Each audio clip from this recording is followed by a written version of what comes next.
installing my favorite wideband oxygen sensor in my old truck. Now you've probably seen me install one on the Mercury Comet, and obviously I have some in the Mustang, but this one is going on the old truck. And it's gonna be pretty interesting because I completely rebuilt the carburetor to factory specifications, and this will allow me to see how close is it. I'm gonna be honest, I think I'm leaving some power on the table and some drivability and fuel economy and all of that stuff. So we're gonna basically start it up completely bone stock with a 2-barrel carburetor, and then see how it drives, monitor the air-fuel ratio, and then we're gonna come back in a separate video, install a bunch of other parts on the truck, and then tune that carburetor so it drives tip-top. So we are gonna go ahead and unbox this. See if I can do this one-handed. Oh God, that's hard. That's hard to do one-handed. Okay, so it's always gonna come with instructions. We'll talk through those. It's gonna come with your oxygen sensor and little pigtail. Now, you've got your wiring harness, and it looks like a lot of wires, I know, but it's really plug and play, and all you really have to do is hook this and the other side up to the gauge itself. This gets plugged into the O2 sensor, and there's 2 wires. Now, if you wanna do more stuff, you can data log, you can trigger all kinds of different things. Sure, by all means, go ahead and do that. But if you just wanna do the bare minimum, this is what you need. Okay, we got it all pulled out here.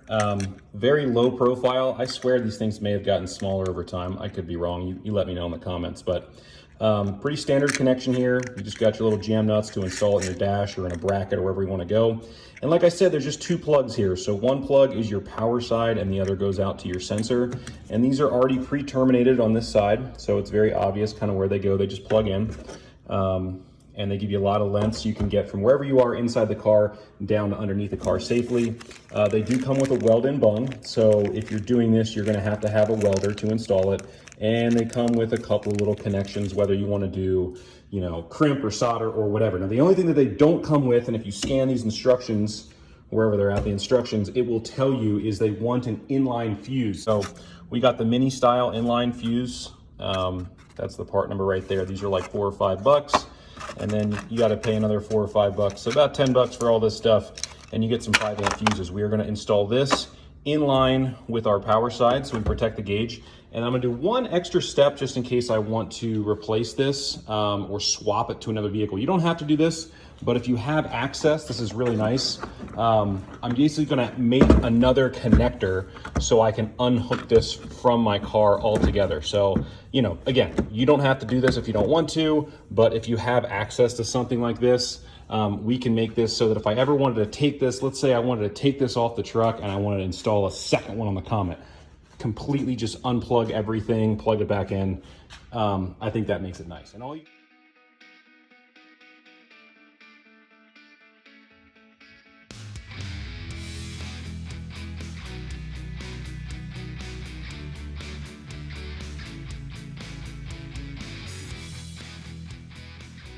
So again, not a requirement, but just makes it a little bit nicer. I tucked the other wires back up in here that I don't need if I ever needed to use them.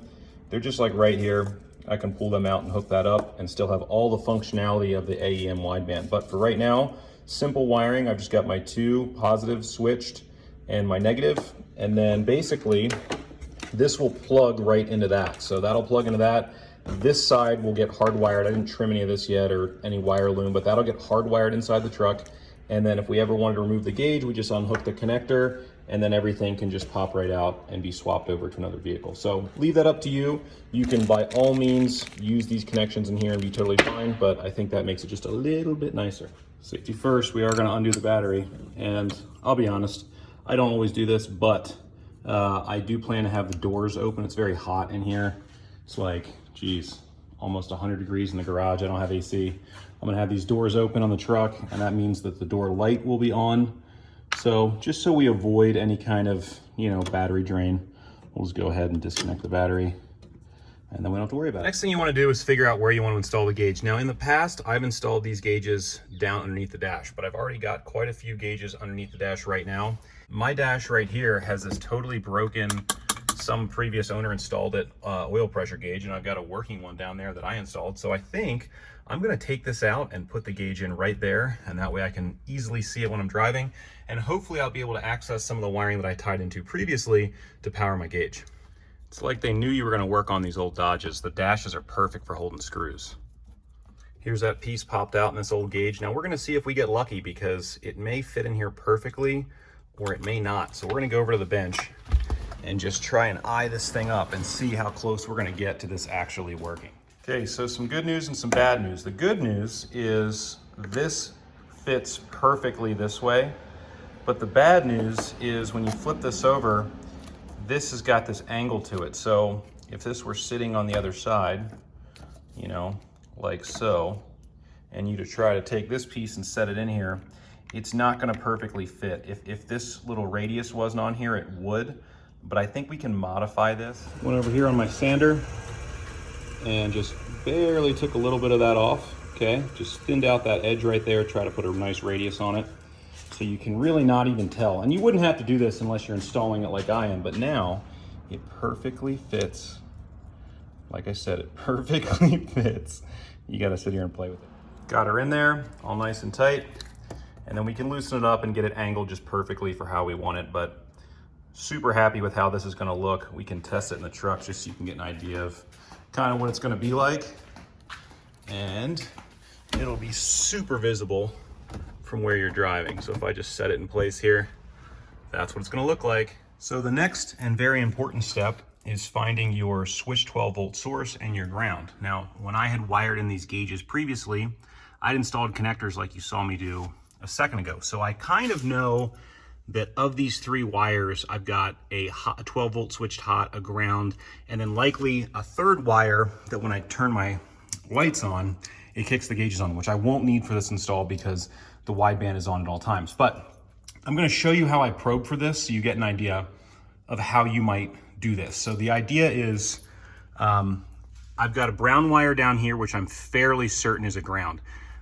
You could check for this by setting your ohm meter to or your multimeter, I should say, to the ohms setting or the continuity setting, and basically checking between a spot. Now, if you were just doing this underneath your dash, you're trying to find something that goes back to the battery. So that could be the dash itself, it could be the floor, it could be whatever. But for here, I'm pretty sure I've got this tied into a ground, and it's a brown wire, and I normally use brown for ground. So I've got that hooked up on the negative side, and then what I'm gonna do is I'm gonna probe the other sides and turn the key on, and I'm gonna figure out whether it's the orange wire or the green wire. Ignition is off, still probed, and I know it's blurry, but we are down back to 0. I'll turn the key back on, you'll see it pop back on again. Set the camera down. Boom, back to 12 volts. So we know it's the green wire. Okay, so as not to confuse myself, I think what I'm gonna do is I'm gonna change over this orange wire to a green wire and then put some shielding on this so it matches. So if I go back under there a year from now and I'm trying to figure this out, I'll be like, oh, green is definitely 12 volt switched hot because it's going to my other gauge. Went ahead and got this all nice and soldered, and then we're gonna go ahead and throw some heat shrink on it. Let it cool off here for a second. It's kind of hot, but this will be a good strong connection. And then now everything will be nice and tied in and fully disconnectable in the future. Okay, made ourselves a fun little harness here. Remember, it's orange coming in because that's what's on the mini fuse holder. But then we've got green coming off here and brown to match my wiring inside the truck. We've got it all nice and shielded here. We can tuck this up and away. And you know, you've got to have the wire running somewhere, so it's running over here. I mean, but whatever.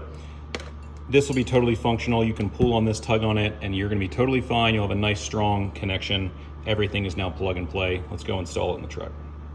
So if you're curious how I did it, I went ahead and disconnected the single and I crimped in 2 together. Now, again, these are super low amperage. It'll plug right in. I didn't use the little insulator here on the end just because you kind of run out of space and this is not gonna be in a wet environment, but that's how I'm gonna do it, plug that in, and now I'll have 2 pigtails. Once you've got it wired, and when I say wired, I will point out you want to rough wire things in. So I didn't put the dash all back together, but I did plug everything in and make sure it works. So we're all hooked up. Everything has power. Now it's time to weld in this bung. This can be a little bit tricky because there's some things that you should know. And if you guys watched my last video on this, I got some hate, let's say, in the comments. So to be clear, you do not want water getting on the sensor. Now, how would water get on the sensor? Well, if you imagine a pipe in front of me, right?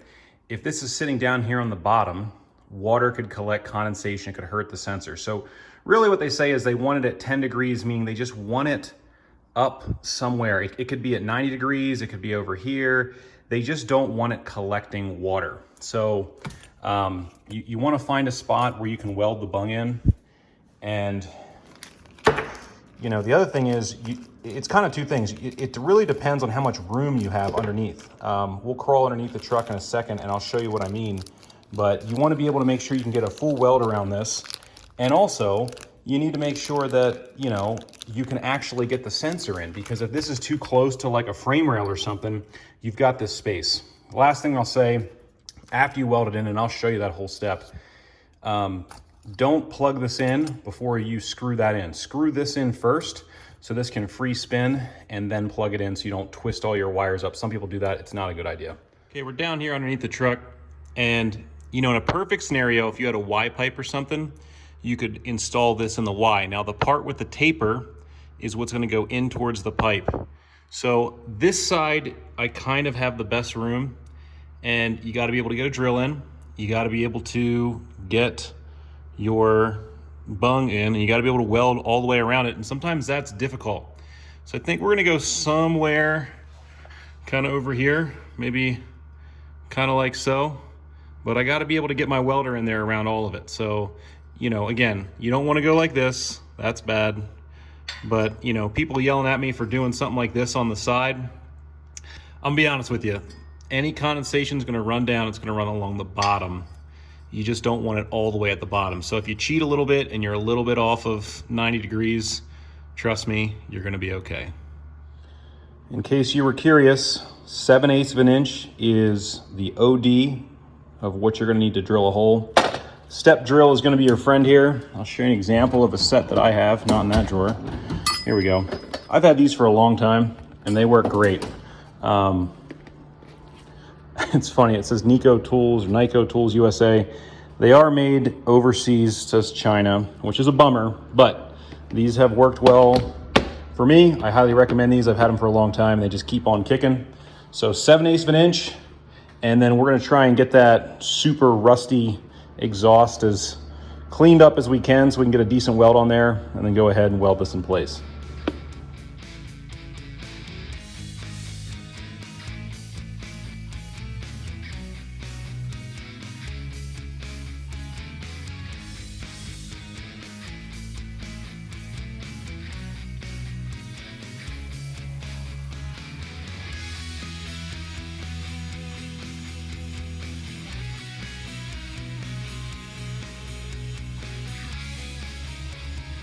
Got her welded in. We're right at about 10 degrees. In a perfect world, we could have angled it up further, but getting that weld on top sealed was a little bit tough.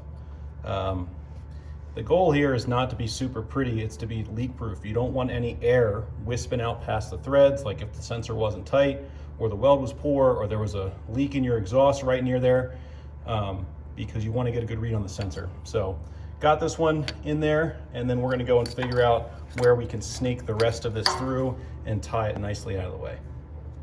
So this next part is about how do you get that connector down underneath the vehicle and back up inside. Now on this old truck, I don't want to drill any more holes in the firewall than I already have. There's one right here. There's no grommet in it, which I don't like. I think we're going to use that and snake it through, and then try and make sure we've got everything out of the way of heat sources, pinch points, and any sort of like suspension or steering that could bind and catch up. So I think we're going to use that hole right there. I'll show you a little trick with the grommet. So take this side from the sensor and this side that gets routed inside the dash, and just plug them together. Plenty of extra slack. We're going to make sure that we tidy up everything, hide it out of the way. Do not go ahead and try and shorten this harness at all. I know it's tempting, but in the future you might want to route it a different way. So leave it extra long. You can coil it up underneath the dash, zip tie it away from itself underneath the dash, but leave the sensor harness long, and that way you won't run into any electrical issues if you accidentally cut or splice something and your connections aren't so great. Got ourselves an 8L clamp here, it can still move. You don't want this so tight that it can't move, but you don't want it bumping into anything, and you want it out of the way of something hot. So we will zip tie it up underneath in the engine compartment, but this allows it to move a little bit, but it can't come out this way and get in contact with any of the suspension parts once it's zip tied up there. Okay, once you've got your wires routed up to where you need to go, you just find the corresponding connector on the back of the gauge, plug it in, install this in your dash, and then you're done. I'll show you what it looks like when you start the car up. Okay, before we start the truck, let's just make sure with the key on that we get a gauge. Now, this is the first time starting it up. It's gonna say heat first, it's gonna run through a whole cycle, and then it'll start reading. I'm not gonna heat cycle this a bunch, so we're gonna turn it back off. Okay, but we know it's working. We'll take the truck off of jack stands and then take it out for a test drive. And then now we'll be able to see, is my tuned carburetor perfect? I don't think it's gonna be. The truck sat all night. It's time to take it for a drive and test and see if the carburetor tune is actually on point. I'm gonna throw the time lapse on, and the reason for that is you don't wanna start judging how your carburetor is really performing or doing any sort of tuning or anything like that until it's warmed up. So we need to drive it around long enough that the choke fully opens, ideally that the thermostat comes open, and we're at operating temperature. And then while the time lapse is going, I'm gonna kind of tell you about like the 3 or 4 modes we're gonna look at. And that's how we're gonna judge how it's performing, and then we should have a great idea. And it's also morning, it's pretty warm out here right now, so it's like 80 degrees. That's a pretty good, it's not too hot, it's not too cold. This is a good representation of how this carburetor should perform. So let's turn the time lapse on, drive this truck around a little bit, and then really look at that gauge and see what it's telling us for different throttle positions. Okay, as it's warming up, let me explain how we are going to use the gauge and what are the different kind of modes we're going to drive in. We're going to drive in a cruise mode. So that means you're like steady speed, you're not climbing up a hill, you're not going down a hill, you're at light load. Okay, we're going to see what the AFR is there. We're going to see what the AFR is at wide open throttle. We're also going to see what it's like if you're cruising and then you got to pass somebody, you hit the gas, then what happens? And then as a bonus, we're also going to look at the idle mixture settings when we're just sitting there at a light idling. Okay, so we're cruising on the freeway right now. I know it might be kind of hard to hear because it's loud in here. We're doing about 65 to 70 miles an hour. Okay. And this thing's running a little rich, you know? You gotta push this truck a little bit to maintain this speed, so it's not like, you know, my vacuum gauge is not pegged all the way at the high vacuum setting, but regardless, we're wasting fuel right now, okay? You can take that 12.5 and most likely lean it out to a 13.5 or heck, even more at slower speeds. We're gonna hop off the freeway, spin around, and see what it does at slower speeds. Okay, we're cruising right now, slower speed, about 40, very high vacuum, and it's at about high 13s. That's about where you want it, but you know, you're not typically cruising at this speed, but this is pretty good. So I'll go a little bit faster here after I get some open road, and we'll see how it performs, but this is pretty solid. This is kind of roughly where you would want it, where it should have been kind of on the freeway, if I'm being honest. Okay, when this light turns green, we're gonna give it the beans here. Gotta make a left-hand turn first. What we wanna see at wide open throttle is around 12.5, maybe 12.8. Let me just make sure I got room here, not that we're going that fast. Okay, that's floored right there. Okay, we're low 11s, we're in the 10s, we're too rich. Okay, just leaning out a little bit. That's high gear.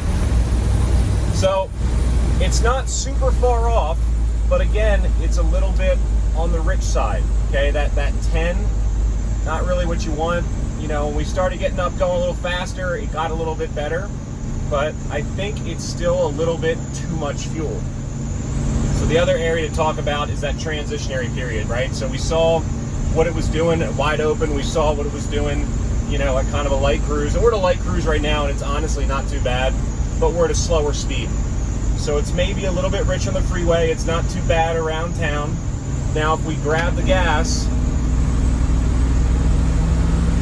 you know, that's not bad. That is really not bad. It went from, you know, 13, 14 or so, and it got down to the mid 12. We'll try it again, okay? light cruise. All right. Hit the gas. Honestly, kind of happy with how the carburetor is set up. I keep catching red lights, so let's talk idle. Now, normally you don't use an air fuel meter to set your idle. You usually use like vacuum. That being said, sometimes I've done that, you know, as we sit here idle right now at like 750 RPM, I have seen where when you use that vacuum method, you run a little bit rich, and we are sitting right around 14.7, 15, and that's honestly fine. That's nice and lean. That tells us that like when we're off throttle, you know, or we're idling, we're not using a ton of fuel. So I don't have any issues with the idle setting, but that's less of the carburetor and more how I just set it up initially with the vacuum. Okay, so major takeaways. I think the big one is that if you rebuild your carburetor to the factory specifications, it's not that far off, which is good. That's a good test. I've always kind of been curious, but it does tell you, and I didn't show this to you on the camera, but there are definitely some areas for improvement. First of all, when this thing was warming up, and it's worse in wintertime, if I'm being honest, it is so incredibly rich. The choke setting from the factory is too much. And maybe because I'm at elevation here in Salt Lake City, but that definitely needs to be improved. You can almost hear that without the gauge, but you can confirm it with the gauge. The other thing is my idle settings. Idle settings are close. I could probably richen them up a tad, right? But everywhere else, you know, the transition was the best. So that transition where it like snaps down to like that 12.8 range when you get on the gas good, that's solid. You know, wide open's not too bad, but it's a little bit rich. And then cruise on the freeway is also a little bit rich. So if you're doing a lot of highway miles and you've got a 2-barrel like this, you might want to think about trying to figure out a way to lean out that cruise setting. And this is where getting an aftermarket carburetor comes in, and this is where we're going next. So you're limited on the settings of what you can change on a 2-barrel, right? Or on any stock carburetor in a lot of cases. But with an aftermarket carburetor like a Holley or an Edelbrock, and I'm going to show you in a future video on an Edelbrock, we can really dial this thing in, and we can get it so that it's exactly where we want it, and we'll pick up probably a little bit of power. We'll pick up definitely some fuel economy, and then for everybody around us, you're not going to smell that, you know, unburnt fuel because you're running too rich all the time. So I think all in all, the stock rebuild is not bad, but if you have the option to get a wideband, do it, and you might be surprised, and it might drive you towards a decision to go ahead and buy a different carburetor so you can dial in the tune for you. So stay tuned, because on the next video, we've got a lot more parts coming at it, and then we're going to do some more serious carburetor tuning with a different manifold combo and everything. And let me know what you think. Hopefully you guys found this video interesting and helpful. See you guys next time on Truck and Roll.